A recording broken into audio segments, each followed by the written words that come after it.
विदर्भातील शेतकऱ्यांची चिंता वाढलेली आहे, कारण की 15 तारीख जूनची लोटलेली आहे, परंतु अद्यापही चांगला पाऊस विदर्भातल्या बऱ्याच भागामध्ये पडलेला नाही। त्यामुळे सगळ्यात महत्त्वाचं पीक असलेलं कपाशीची लागवड जी आहे त्या लागवडीला उशीर झालेला आहे। आपण हे दृश्य या ठिकाणी बघू शकतो।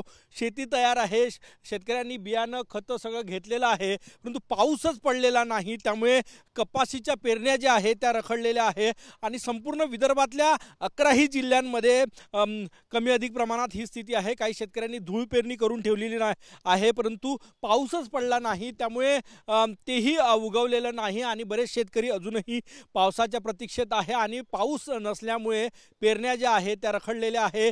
उन्हाळ्यासारखी स्थिती सध्या या ठिकाणी आहे। काका काय सांगणार, पेरण्या का नाही केल्या? पेरण्या पाऊस नाही आला म्हणून। कुठल्या पेरण्या थांबल्या?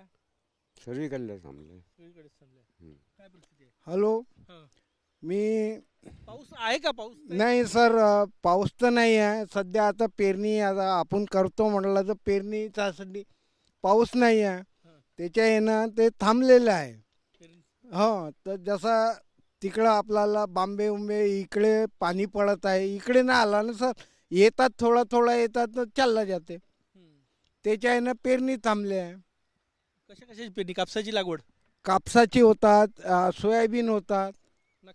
हो, सगळ्यात महत्त्वाचं म्हणजे विदर्भात कापूस सर्वाधिक लावला जातो। महाराष्ट्रामध्ये जवळपास 40 लाख हेक्टरवर कापसाची लागवड असते। विदर्भात सगळ्यात प्रमुख पीक कापसाचं घेतलं जातं, त्यानंतर सोयाबीन आहे, तूर आहे। सगळ्या खरीपाच्या लागवडी आणि पेरण्या ज्या आहेत त्या रखडलेल्या आहे।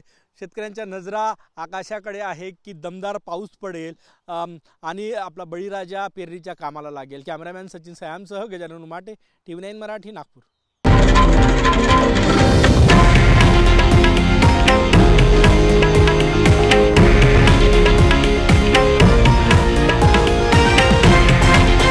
हे आहे देशातील नंबर 1 न्यूज नेटवर्क आणि आपण पाहत आहात TV9 मराठी, एकमेव।